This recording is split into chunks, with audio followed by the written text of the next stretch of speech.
آج کے درس میں جس عنوان پر گفتگو ہوگی وہ ہے علم کلام اور عقائد کی ضرورت اور اہمیت، فتنوں کا مختصر تعارف اور نبی اکرم صلی اللہ علیہ وسلم کے دور کے بعد فتنوں کا ظہور کس طرح ہوا اور بڑے بڑے فتنے کون سے ہیں، مختصر ان کا تذکرہ ہوگا۔ سب سے پہلے یہ بات سمجھنے کی ہے کہ اللہ رب العزت نے کائنات میں سب سے معزز انسان کو پیدا کیا ہے، اور اللہ تعالیٰ نے قرآن کریم میں 4 قسمیں کھا کر ارشاد فرمایا، والتین والزیتون وطور سینین وہذا البلد الامین۔ ان 4 قسموں کے بعد فرمایا کہ لقد خلقنا الانسان فی احسن تقویم، ہم نے اس انسان کو بہترین اور خوبصورت سانچے میں پیدا کیا۔ معلوم ہوا کہ انسان کو اللہ نے سب سے خوبصورت بنایا ہے، اور کائنات میں اللہ تعالیٰ نے سب کچھ انسان کے لیے بنایا، اور انسان کو اللہ نے اپنی عبادت کے لیے پیدا کیا۔ وما خلقت الجن والانس الا لیعبدون۔ اللہ تعالیٰ نے انسان کو پیدا کرنے کے بعد حضرات انبیاء علیہ الصلاۃ والسلام کے سلسلے کو جاری فرمایا تاکہ مخلوق کا اللہ کے ساتھ تعلق مضبوط رہے اور انہیں معلوم ہو کہ کن باتوں سے اللہ رب العزت خوش ہوتے ہیں اور کن باتوں سے اللہ رب العزت ناراض ہوتے ہیں، تاکہ وہ ان گناہوں سے اپنے آپ کو بچائیں۔ اللہ تعالیٰ نے اس سلسلے کا آغاز حضرت آدم علیہ الصلاۃ والسلام سے کیا، اور حضرت آدم کو زمین پر اللہ نے خلیفہ بنا کر بھیجا۔ وَإِذْ قَالَ رَبُّكَ لِلْمَلَائِكَةِ إِنِّي جَاعِلٌ فِي الْأَرْضِ خلیفہ، ہم نے آپ کو زمین پر اپنا نائب بنایا۔ حضرت آدم علیہ الصلاۃ والسلام جب آئے ہیں تو اس وقت کائنات میں کوئی اختلاف نہیں تھا، سب ایک ہی دین اور ایک ہی مذہب پہ چلنے والے تھے۔ اختلاف کب سے ہوا؟ حضرت نوح علیہ الصلاۃ والسلام کا جب دور آیا، اور نوح علیہ السلام کے دور میں چند عبادت گزار لوگ، عابد لوگ موجود تھے، تو جب وہ لوگ دنیا سے چلے گئے تو شیطان نے اب لوگوں کو کہا کہ وہ نیک لوگ تھے، انہیں یاد رکھنے کے لیے بہتر ہے تم ان کی تصویریں، ان کی مورتیاں اور صورتیں بنا کر رکھو، تاکہ جب تم انہیں دیکھو تو وہ لوگ تمہیں یاد رہیں۔ تو اب انہوں نے ان کی تصویریں بنا دیں، اور اسی طرح مٹی سے ان کی شکلیں اور بت بنا کر اپنے پاس رکھے۔ اور جب وہ نسل چلی گئی تو دوسری نسل اس کے بعد آئی، تو شیطان نے اس نسل سے کہا کہ تمہارے آباء و اجداد تو انہی کی عبادت کیا کرتے تھے اور انہی کے سامنے سجدہ ریز ہوتے تھے، تو اس طرح امت میں شرک کا گناہ آ گیا۔ تو حضرت نوح علیہ السلام کے دور سے پہلے شرک کا گناہ نہیں تھا، تمام لوگ ایک ہی بات پر متفق تھے اور ایک ہی شریعت پر اتفاق تھا۔ قرآن کریم کی اس آیت میں اس بات کی طرف اشارہ بھی موجود ہے۔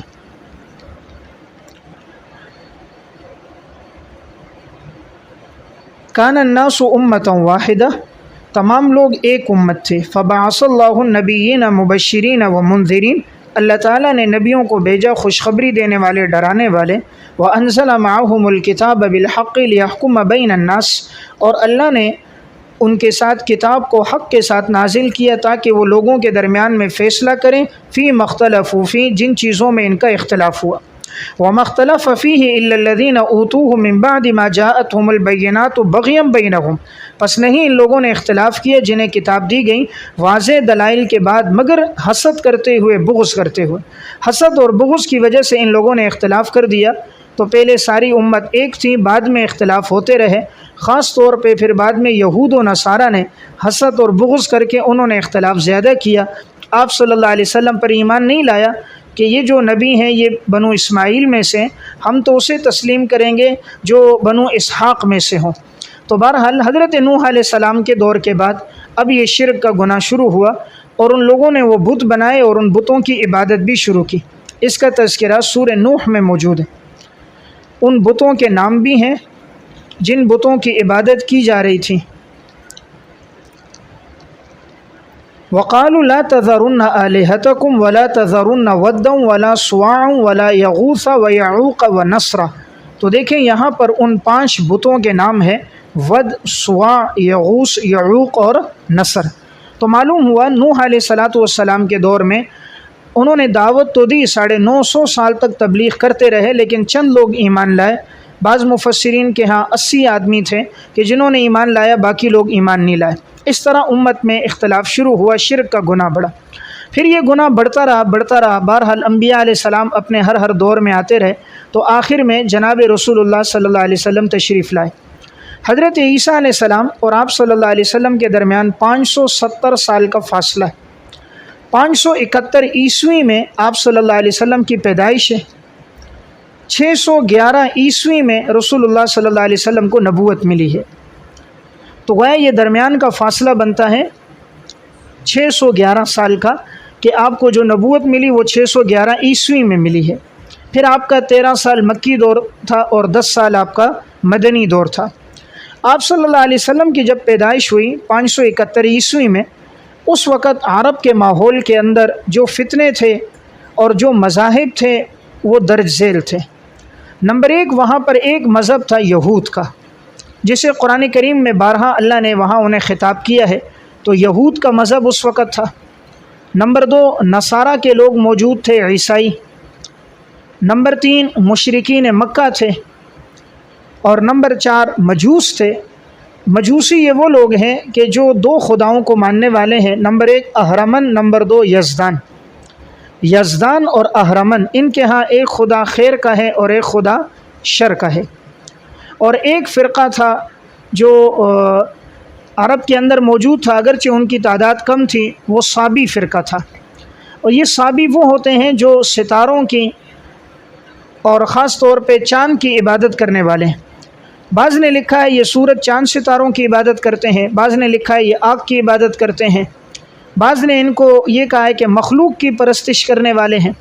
تو یہ فرقے اس دور میں موجود تھے آپ صلی اللہ علیہ وسلم کی جب بعثت ہوئی، تو معلوم ہوا یہ بنیادی طور پہ 5 تھے: یہود، نصارہ، مشرکین مکہ، مجوس اور صابی۔ یہ 5 فرقے تھے اس وقت۔ زیادہ تر قرآن کریم میں جو خطاب کیا گیا وہ یہود و نصارہ کو، اور اس کی وجہ یہ تھی کہ یہ دونوں اہل کتاب تھے، اور اہل کتاب کو بات سمجھانا آسان تھی۔ یہ پڑھے لکھے لوگ تھے، اور مشرکین کو لوگ امی اور ان پڑھ کہتے تھے، تو انہیں بات سمجھانا مشکل ہوتی تھی، اس لیے اہل کتاب کو مخاطب کیا گیا۔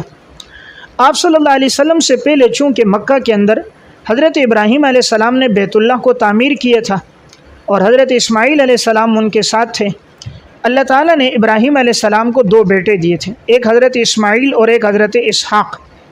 حضرت اسحاق کے بیٹے حضرت یعقوب، اور حضرت یعقوب کے بیٹے حضرت یوسف علیہ السلام۔ تو یہ چاروں نبی ہیں۔ عموماً بعض ساتھی سوال کرتے ہیں ایسا کون ہے جو چاروں سلسلوں میں نبوت ہو؟ تو یوسف علیہ السلام بھی نبی ہیں، ان کے والد یعقوب علیہ السلام بھی نبی ہیں، ان کے والد اسحاق علیہ السلام بھی نبی ہیں، اور ان کے والد حضرت ابراہیم علیہ السلام بھی نبی ہیں۔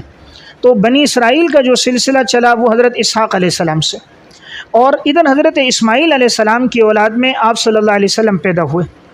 آپ کا سلسلہ نسب عدنان تک تو بالکل ثابت ہے، اور عدنان کے بعد جو سلسلہ نسب ہے اسے مورخین نے ذکر کیا ہے، اس لیے بعض اہل علم نے اگرچہ اس پر اشکال کیا ہے، اور بعض نے اسے تسلیم کیا، بعض نے اسے نہیں مانا۔ تو اگر کوئی تسلیم کرے تو کوئی حرج کی بات نہیں ہے۔ یہ گویا آپ صلی اللہ علیہ وسلم کی خصوصیت تھی کہ اللہ تعالیٰ نے آپ صلی اللہ علیہ وسلم کے نسب کو محفوظ رکھا۔ تو حضور حضرت اسماعیل علیہ السلام کی اولاد میں سے آئے۔ اسماعیل علیہ السلام کا نکاح ہوا تھا قبیلہ بنو جرہم میں۔ اس کی وجہ یہ بنی تھی کہ جس وقت اللہ کی طرف سے حکم تھا کہ حضرت ہاجرہ اور حضرت اسماعیل کو چھوڑ کر آؤ، تو ایک بیابان میں انہیں چھوڑ کر آئے تھے جہاں دائیں بائیں کوئی آبادی نہیں تھی۔ تو حضرت اسماعیل علیہ السلام نے جب اپنی ایڑیاں رگڑی تھیں تو اللہ نے زمزم کے چشمے کو جاری کیا تھا، اور جب وہاں سے قافلے جانے لگے تو انہوں نے دیکھا یہاں پر پرندے بیٹھے ہوئے، تو انہوں نے سوچا یہاں پانی ہوگا ورنہ پرندے نہیں بیٹھتے، پرندوں کا اڑنا اور بیٹھنا۔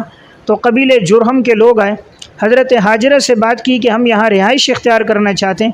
انہوں نے اجازت دی کہ تب رہائش ہوگی کہ پانی پر تمہارا قبضہ نہیں ہوگا، پانی ہمارے اختیار میں ہوگا۔ تو انہوں نے کہا ٹھیک ہے، تو اب ان کی رہائش ہوئی۔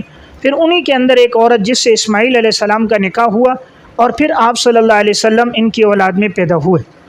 ایک تو ان دونوں حضرات نے دعا بھی فرمائی تھی، ربنا وبعث فیہم رسولا منہم،